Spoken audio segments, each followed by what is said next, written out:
bulshada ku nool degmadan Ceergaab ee gobolka Sanaag ayaa maanta beerta xorriyadda isugu yimi barnaamij nabadeed ay ku taageerayaan qadiyadda iyo go'aansashada jamhuuriyadda Soomaaliland waxaana munaasabadaasi ka soo qayb galay bulshada qaybaheeda kala duwan maamulka heer degmo iyo heer gobol waxayna si weyn ugu sii taageerayeen doodii la horgeeyay baarlamaanka dalkaasi Ingiriiska oo lagu doonayay xorriyadda aqalka baarlamaanka Ingiriiska aqoonsiga Soomaaliland aad baan u soo dhaweynaynaa waana hambalyeynaa waxaana aynu fariin u diraynaa beesha caalamka for how long we are waiting yani dadkani waxay maanta isugu soo baxeen waa inay helaan xuquuqdooda and they deserve it really way u qalmaan waana u qalanaa inaynu helo xuquuqdeenna sidaa awgeed inaynu muujinno oo dareenkeena aynu kor u qaadno ayaa loo baahan yahay mar labaad iyo mar saddexaad Soomaaliland ha noolaato Soomaaliland ha midowdo hadda waxaan u wadaa daruur bayna dul joogtaa daruurtaana saxansaxadeedii roobka uraaya saxansaxaduna waxay ka soo horaysaa roobku marka insha Allah waxaynu jecelnahay in ugu fiican inayso oo ixtiraafa haddii aan la idmo waqtigu waa kulul yahay hal kelmo kabtanana waa raacsanaya hadalkayga raallina la iga aado qolada heer fiixaaq soddon sano wax doonaysay qolada hartiya loo daayo iyada ha doontay marka doorkana naloo daayo warbaldoorkana naloo daayo ixtiraafka tiriibkana naloo daayo annaka insha Allah waxaanu jecelnahay inaanu ka jiba keenno haddii Allah awoodda lee ogolaado bahasha wax badan baanu lahay nimankaas wax doonaye annaku insha Allah waa doonaynaa waanuna keenaynaa iyadoo kolaya ku jirta oo maanta aan laba qiyaas karayn waxaan leeyahay ictiraafkii Soomaaliland UK waxaan leeyahay halka ka sii wada Soomaaliland waa nabad waa lagu gamaa waa dal israacsiisan waa dal madaxweynahoodu meel walba oo joogo oo aanu leenahay madaxweynaha iyagu ha noolaado Soomaaliland ha noolaato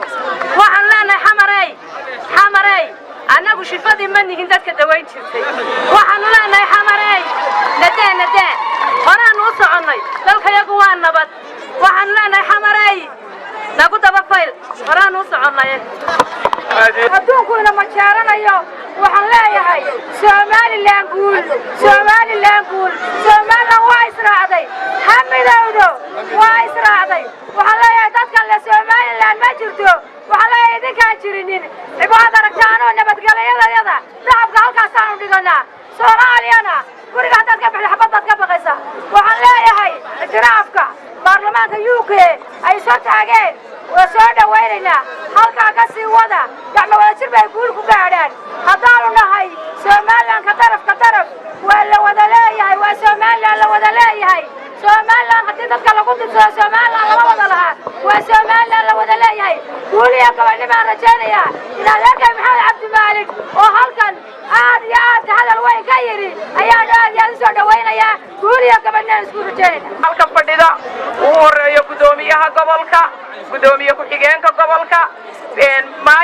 kusimaha maayirka waxaan salaamayaa golaha guurtida waxaan salaamayaa ciidamada qaranka amnigooda halka lagu fadhiyo lagu hurdo waxaan salaamayaa madax dhaqameedka waxaan salaamayaa haweenka salaan dabadeed waxaynu hambalyeynaa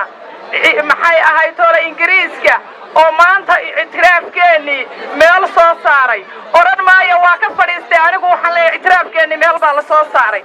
waxaan cid kasta oo halka fariin uga diraya ictiraafka iyagu quseeyo inay ka horbaydho Soomaaliland waa dawlad madax bannaan Soomaaliland waa dad isku filaaday ummadda wax lagu ictiraafaa nabadgelyada ummadda wax lagu ictiraafaa isku filaanshaha ummadda wax lagu ictiraafaa sifaha dawladnimada intaba Soomaaliland waa gaadhay wax looga hortaagnaada ma jirto hambalyo iyo guul baan inoo rajaynaya waxaan mar labaad u noqonayaa maamulka gobolka iyo maamulka degmada oo sidaa quruxda badan degmada Ceergaab ay gacmaha isu haysato maxay ahayd tolay ummadoodii u soo saaray iyagana hambaliyaan leeyahay waa bilow maanta halka u taaganahay inaynu dareenkeena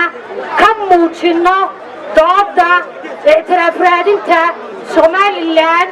ee xubin baarlamaanka ka tirsan UK ay horgeysay golaha baarlamaanka Soomaaliland waxaan ku faraxsanahay 30 sano ka bacdi inagoo dawladda oo xildhibaano leh oo guurti leh oo xukuumad leh oo garsoor leh oo dastuur leh oo maxkamad dastuuriya sidoo kale munaasabada ayaa waxaa soo gabagabeeyay gudoomiyaha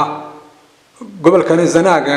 oo markaasi ka soo jeediyay hadal kooban madaxweynaha jamhuuriyadda Soomaaliland Muuse Biixi Cabdi u diray salaan iyo hambalyo halka uu maanta Soomaaliland u soo gaarsiiyay oo ah mujaahidiintii dalkan u soo dagaalamay ee duurka u galay ee maxaa ku yiraahdaa naftooda halista u galiyay